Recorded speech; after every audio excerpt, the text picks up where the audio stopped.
सदा प्रभु पवित्र महान धन्यवाद प्रभु साहाଯ୍ୟ କଲେ ଅନୁଗ୍ରହ କଲେ ପୁଣି ସୁନ୍ଦର ଦିନ ଦେଇଛନ୍ତି ସେଥିପାଇଁ ସଦା ପ୍ରଭୁ ମହିମା ପାଆନ୍ତୁ ପ୍ରଭୁ ଗୌରବ ପାଆନ୍ତୁ ତତ୍ସଙ୍ଗେ ମୁଁ ପ୍ରିୟ ପ୍ରଭୁଙ୍କ ଦାସଙ୍କୁ ମୁଁ ହୃଦୟ ସହିତ ମୁଁ ପ୍ରେଜ ଲର୍ଡ ଜ୍ଞାପନ ପରମେଶ୍ୱରଙ୍କ ଦାସମାନଙ୍କୁ ଇଜ୍ଜତ କରିବା ତାଙ୍କୁ ମଧ୍ୟ ମୁଁ ହୃଦୟ ସହିତ ପ୍ରେଜ ଲର୍ଡ ଜ୍ଞାପନ କରେ ଆଉ ସମସ୍ତ ମୋର ପ୍ରିୟ ମଣ୍ଡଳୀକୁ ଯୀଶୁ ଖ୍ରୀଷ୍ଟଙ୍କ ନାମରେ ସମସ୍ତଙ୍କୁ ପ୍ରେଜ ଲର୍ଡ ଆଉ ନମସ୍କାର ପ୍ରେଜ ଲର୍ଡ ତେବେ ଆସୁ ଆମେ ପ୍ରଭୁଙ୍କ ଉଦ୍ଦେଶ୍ୟରୁ ଆଉ କିଛି ଅଂଶ ପାଠ କରିବା ଯାହା ଲେଖାଯାଏ ଲୁକ ଲିଖିତ ସୁସମାଚାର 19 ଅଧ୍ୟାୟ 1ରୁ 10 ପର୍ଯ୍ୟନ୍ତ ଆମେ ତଳକୁ ଯିବା ମୁଁ ବେଶୀ ସମୟ ନେବିନି ଆଉ ଅଳ୍ପ ସମୟ ମଧ୍ୟରେ ଆଉ ବାକ୍ୟକୁ ସମାପ୍ତ କରିବା ପାଇଁ ଇଚ୍ଛା କରେ ସରାଇବା ପାଇଁ ଚେଷ୍ଟା କରିବି ଲୁକ ଲିଖିତ ସୁସମାଚାର 19 ଅଧ୍ୟାୟ ତାର 1 କେ ଜଣେ ପଢ଼ୁଛୁ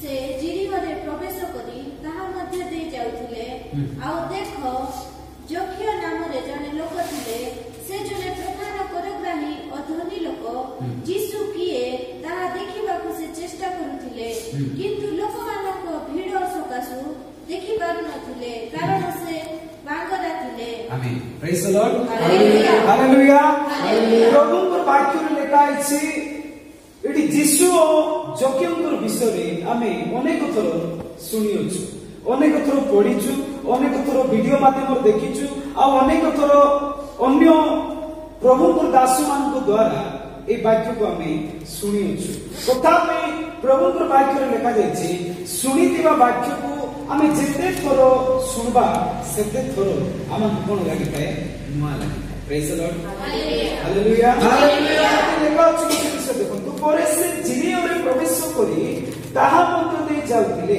आउ देखो जोग्य नामरे जने लोक थिले से जने प्रदान करग्राही और धनी लोक जीशु किए ताहा देखिबाकु चेष्टा करुथिले किंतु लोकमानकर भीड़ सकाशु देखि पारु नथिले कारण से बांगरा थिले प्रेज द लॉर्ड हालेलुया एडी जोग्यकर विषय लेखा अछि जीशु ख्रीष्ट जेते बेले जिरिह नगर दे प्रवेश कले से जड़े मुख्य लोक थे ये वाक्यर मुख्य अधिनायक बोले चले से जकिय गोटे करग्राही थे आउ धनी लोक थे प्रेज द लॉर्ड करग्राही और धनी लोक थे तथापि से कौन करले जीशु ख्रीष्ट को देखबा पई कौन करले चेष्टा करले जीशु ख्रीष्ट को जति बेले देखबा पई चेष्टा करले से भीड़ सकाशु जीशु ख्रीष्ट को देखी पारु नथिले आमे बाइबल सुनिछु एक्सप्लेन करले अनेक लंबा हिजो से आपण मन शॉर्टकट रे बुझाय पई चेष्टा करिबी अनेक लोकंकर भीड़ मध्य से अछंती जीशु ख्रीष्ट को से देखबी बोले देखि पारु नथि कारण से बांगरा दिले छोट थिबा द्वारा से जीशु ख्रीष्ट को देखि पारु नथिले परे से कोन करले जीशु ख्रीष्ट को देखबा पई कोठी चढ़ले डिम्री गछ ऊपर चढ़ी गले डिम्री गछ ऊपर चढ़ला परे जीशु ताको दृष्टि कले आ ताको गछरु उलाइबा पई कहिले जेतेबेले से घर गछरु उलाइले ओलाइला परे ताको गृहरु जीवा पई जीशु ख्रीष्ट ताको कहउछंती आ ताको गृहरु गला परे जीशु ख्रीष्ट ताको सहित भजन कले बोली लेखा अछि प्रेज द लॉर्ड एबा हम मुख्य भावरे टिके डीप को टिके गभीरता में छिबा जे जीशु ख्रीष्ट जेतेबेले जिरिह नगर रे प्रवेश कले जकिय नामक थे व्यक्ति जने से जीशु ख्रीष्ट को देखबा पई इच्छा करथिले अनेक लोक आमे जीशु ख्रीष्ट को पाइबा पई देखबा पई इच्छा करि थाउ चेष्टा करि थाउ तथापि आमे बेले बेले कोन करि थाउ प्रभुଙ୍କର उपस्थिति को प्रभुଙ୍କର विषय को आमे प्राप्त होई न थाउ praise the lord hallelujah hallelujah गुटे विषय मन ए वाक्य सारांश रे ए जकियकर विषय रे आमे कोन सिखोछु गोटे विषय लेखा करा देखु से जड़े करग्राही थे आ धनी लोक थे आम जिते धन संपत्ति परिपूर्ण जिते शिक्षागत परिपूर्ण जिते उच्च पदवी परिपूर्ण जिते हाइपार थे आम जोग्य गोटे विषय शिक्षा करवा पड़ो आम सर्वप्रथम आम नम्र होगा पड़ो प्रेज द लॉर्ड हालेलुया जोग्य से कहि नथिले मोर पाखरे एते सब अछि एति सब मु एति दान करछि ए से कहि नथिले किंतु से कौन करले जीशु ख्रीष्ट को देखबा पई नम्र करले praise the lord hallelujah hallelujah. ସେଥିପାଇଁ ପ୍ରଭୁଙ୍କର ବାକ୍ୟରେ ଲେଖା ଅଛି ଧନୀ ଲୋକ ଅତି କଷ୍ଟରେ ସ୍ୱର୍ଗ ରାଜ୍ୟରେ ଯିବ। ତାର ଅର୍ଥ ନାହିଁ ଯେ ଧନୀ ଲୋକ ସ୍ୱର୍ଗ ରାଜ୍ୟରେ ଯିବେ ନେଇଯିବେ, ତଥାପି କଣ କରବାର ଅଛି? ଆପଣା ମନକୁ ନମ୍ର କରବାର ଅଛି, ଆପଣା ଜୀବନକୁ ନମ୍ର କରବାର ଅଛି, ଆଉ ଯୀଶୁ ଖ୍ରୀଷ୍ଟଙ୍କୁ ଦେଖିବା ପାଇଁ ଚେଷ୍ଟା କରବାର ଅଛି। ପ୍ରେଜ୍ ଦ ଲର୍ଡ। ସେହି ଚେଷ୍ଟା ପଛରେ ଅନେକ ଦୁଃଖ ବାଧା ବିଘ୍ନ ଅନେକ ସମସ୍ୟା ଆସିଥାଏ। ଯେପରି ଦେଖନ୍ତୁ ସେ କଣ କରୁଥିଲେ? ଦେଖିବା ପାଇଁ ଚେଷ୍ଟା କରୁଥିଲେ, ମାତ୍ର ଲୋକମାନଙ୍କର ଭିଡ଼ ସକାଶୁ।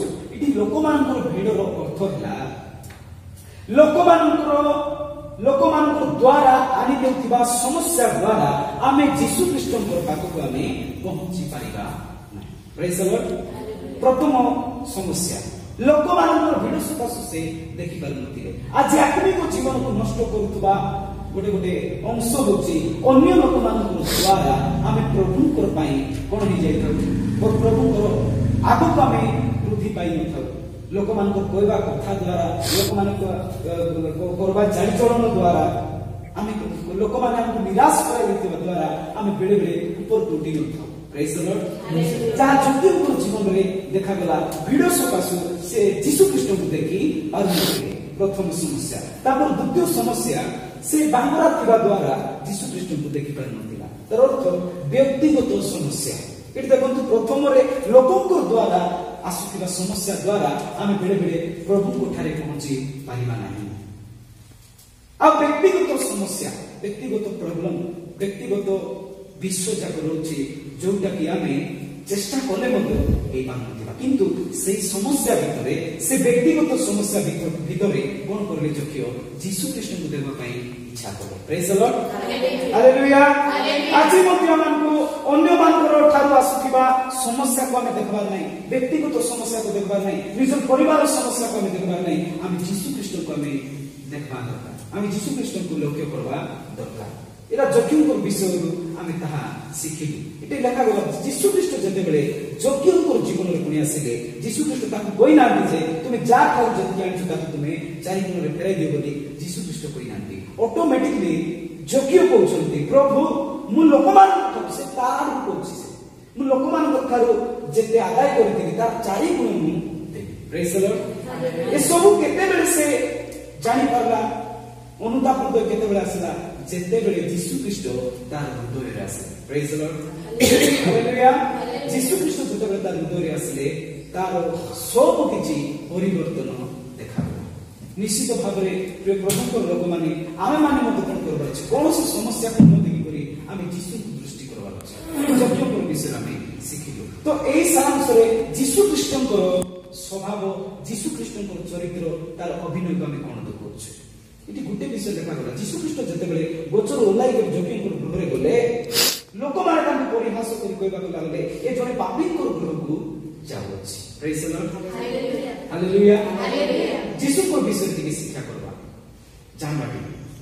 ଲୋକମାନେ କହିଲେ ଏ ଜଣେ ପାପୀଙ୍କ ଗୃହକୁ ଯାଉଛି। ଯୀଶୁ ଖ୍ରୀଷ୍ଟଙ୍କର ମୁଖ୍ୟ ସ୍ୱଭାବ ହେଉଛି ଆପଣା ଅନ୍ତଃକରଣକୁ ସେ ପ୍ରଥମରେ ନିରୀକ୍ଷଣ କରନ୍ତି। ପ୍ରେଜ୍ ଦ ଲର୍ଡ। ସେଠି ସେତିକି ଲୋକ ଥିଲେ, କାହାକୁ ପ୍ରଭୁ ଦେଖିଲେ ନାହିଁ? ଯୋଗ୍ୟଙ୍କୁ ସେ ଦେଖିଲେ। କେଉଁମାନଙ୍କୁ ପ୍ରଭୁ ଦେଖିବେ? ଯେଉଁମାନେ ପ୍ରଭୁଙ୍କୁ ଦେଖିବା ପାଇଁ ଚେଷ୍ଟା କରିବେ, ପ୍ରଭୁଙ୍କର ଦୃଷ୍ଟି ମଧ୍ୟ ତାର ଉପରେ ନିହାତି ଥିବ। ପ୍ରେଜ୍ ଦ ଲର୍ଡ। ଯୀଶୁ ଖ୍ରୀଷ୍ଟଙ୍କର ସାଙ୍ଗରେ ସାଙ୍ଗରେ ଚାଲୁଥିଲେ, ଯୀଶୁ ଖ୍ରୀଷ୍ଟର ହାତ ଧରି ଚାଲୁଥିଲେ, ଯୀଶୁ ଖ୍ରୀଷ୍ଟଙ୍କର ପଛେ ପଛେ ଯାଉଥିବା ଲୋକମାନଙ୍କୁ ପ୍ରଭୁ ଦୃଷ୍ଟି ଦେଇନାହାନ୍ତି। ମାତ୍ର ଯାହାର ଇଚ୍ଛା ପ୍ରଭୁଙ୍କୁ ଦେଖିବା ପାଇଁ ଥିଲା, ପ୍ରଭୁ ମଧ୍ୟ ତାଙ୍କୁ ଦେଖିବା ପାଇଁ ସେ ଇଚ୍ଛା କଲେ। ପ୍ରେଜ୍ ଦ ଲର୍ଡ। ହାଲେଲୁୟା। ଆଜି ଆମେମାନେ ମଧ୍ୟ କଣ କରିବାର ଅଛି? ଅନେକ ସମସ୍ୟାରେ ଭର୍ତ୍ତି ହେଇଥିଲେ ମଧ୍ୟ, ଘାଣ୍ଟି ହେଇଥିଲେ ମଧ୍ୟ, ପଶି ଯାଇଥିଲେ ମଧ୍ୟ ଯୀଶୁ ଖ୍ରୀଷ୍ଟଙ୍କୁ ଆମେ ଦେଖିବା ପାଇଁ ଚେଷ୍ଟା କରିବାର ଅଛି। କାରଣ ପ୍ରଭୁ କହନ୍ତି ମୋତେ ଯେ ଦୃଷ୍ଟି ଦିଅନ୍ତି, ମୋର ପାଇଁ ଯେ ଚିନ୍ତା କରନ୍ତି, ମୁଁ ତାଙ୍କର ପାଇଁ ଚିନ୍ତା କରିବି। ଯଦିଓ ସେ କହିନାହାନ୍ତି ଏତିକି ଲୋକ ଅଛନ୍ତି ପ୍ରଭୁଙ୍କୁ ଆତିଥ୍ୟ ସତ୍କାର କରିବେ, ଏମିତି ସେ କହିନାହାନ୍ତି। ସେ କଣ କରିଲେ? ତାର ଜୀବନରେ ଗୋଟେ ଇଚ୍ଛା ଥିଲା ଯୀଶୁଙ୍କୁ ଦେଖିବା ପାଇଁ, ସେ ଚେଷ୍ଟା କଲେ। ହେଉ ନ ହଉ ମୁଁ ଦେଖିବା ପାଇଁ ଚେଷ୍ଟା କରିବି, କିନ୍ତୁ ସେଇ ଚେଷ୍ଟାରେ ସେ ସଫଳୀକୃତ ହେଇଥିଲେ। ନିଶ୍ଚିତ ମୋର ପ୍ରିୟ ଭାଇ ଏବଂ ଭଉଣୀ ମାନେ, ଆଜି ଅଳ୍ପ ବାକ୍ୟ ଦେଇ ଆପଣମାନଙ୍କୁ ମୁଁ ଉତ୍ସାହିତ ଦେବା ପାଇଁ ଇଚ୍ଛା କରେ। ପ୍ରଥମ ବିଷୟ ଆପଣଙ୍କୁ ନମ୍ର କରିବା। ଯୀଶୁଙ୍କୁ ଦେଖିବା ପାଇଁ, ଯୀଶୁଙ୍କୁ ଚାହିଁବା ପାଇଁ ହେଲେ ଶକ୍ତି ଦ୍ୱାରା ନୁହେଁ, ବଳ ଦ୍ୱାରା ହେବ ନାହିଁ। ଆପଣ ଅନ୍ତଃକରଣର ନମ୍ରତା ଦ୍ୱାରା ଆମେ ପ୍ରଭୁଙ୍କର ନିକଟବର୍ତ୍ତୀ ହେଇପାରିବା। ପ୍ରେଜ୍ ଦ ଲର୍ଡ। ତାପରେ ଦ୍ୱିତୀୟ ବିଷୟ କଣ କରିବାର ଅଛି? ପ୍ରଭୁଙ୍କୁ ଦେଖିବା ପାଇଁ ଆମେ ଚେଷ୍ଟା କରିବାର ଅଛି।